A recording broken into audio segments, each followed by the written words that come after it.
You probably don't have a lot of extra time or resources to build a new citizen science project from the ground up. Luckily for you, many citizen science projects, platforms, and other tools exist to help you meet your monitoring goals without starting from scratch. After watching this video, you will be able to identify at least 3 platforms to explore existing citizen science projects, list at least 3 existing citizen science projects successfully used for monitoring other restoration sites, identify entities for conducting different monitoring protocols for your project, describe applications of citizen science to ecological or cultural restoration, and know where to find additional information that builds on this video series. You have an idea, you've talked with your community partners, and you're ready to develop a monitoring plan for your site. What protocols should you use? What methods work best? Do you need to borrow equipment? Chances are you still have a few questions to answer.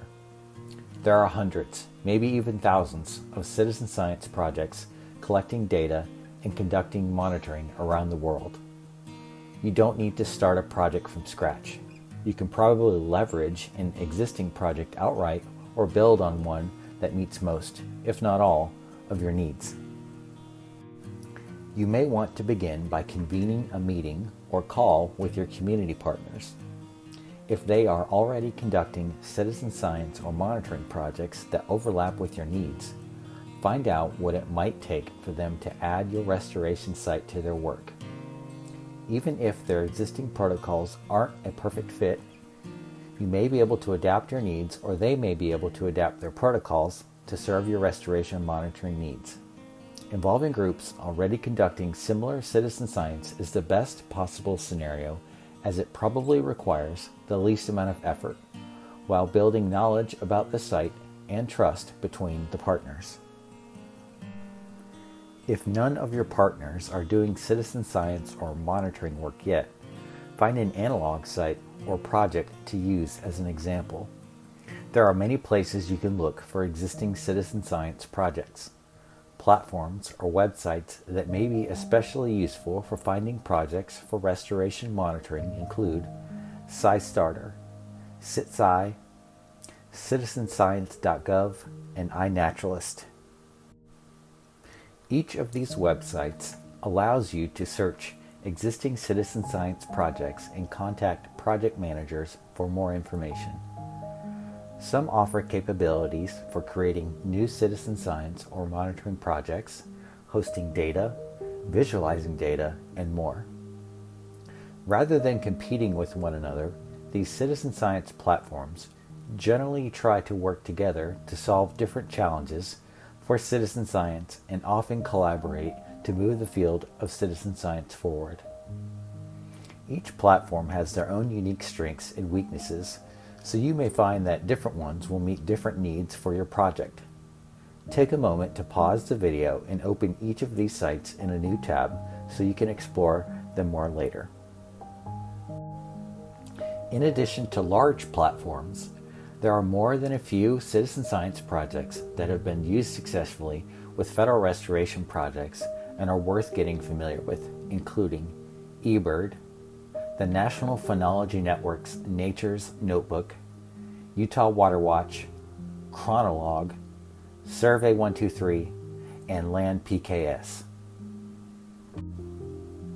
There are several useful references to help you in your planning efforts. The International Principles and Standards for the Practice of Ecological Restoration Handbook from the Society for Ecological Restoration includes guidelines for restoration monitoring and stakeholder engagement, including references to citizen science. The Oyster Habitat Restoration Monitoring and Assessment Handbook, created through a collaboration between NOAA, the Nature Conservancy, Florida Atlantic University, and the University of South Alabama, provides a great example of what can be accomplished when projects adopt universal metrics in their monitoring protocols. Consult a restoration specialist at ORDA's Restoration Support Unit if you're interested in learning more about these resources and others like them. Finally, if your agency or partners are interested in initiating or supporting tribal applications of citizen science, there are resources you can learn from and use to inspire new tribal citizen science project ideas. A white paper titled Tribal Citizen Science: Investigating Current Activities and Future Aspirations examines 8 tribal citizen science projects via information sharing sessions with project leaders to learn about methods, challenges, and successes of their citizen science activities. Citizenscience.gov has other examples, such as the Tribal Nations Botanical Research Collaborative, where the U.S. Forest Service has been collecting information from Arizona-based Indian tribes on traditionally used plants in order to develop management protocols that conserve identified species as restoration treatments are conducted on Forest Service managed lands.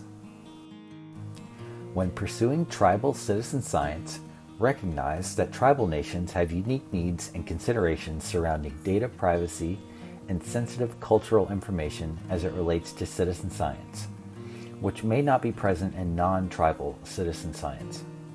Also, federal agencies and their partners have specific obligations relating to sovereignty and consultation that may apply to your citizen science efforts.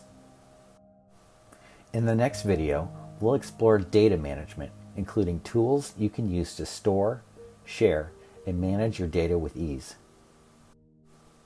For more information about this video series, visit doi.gov/restoration.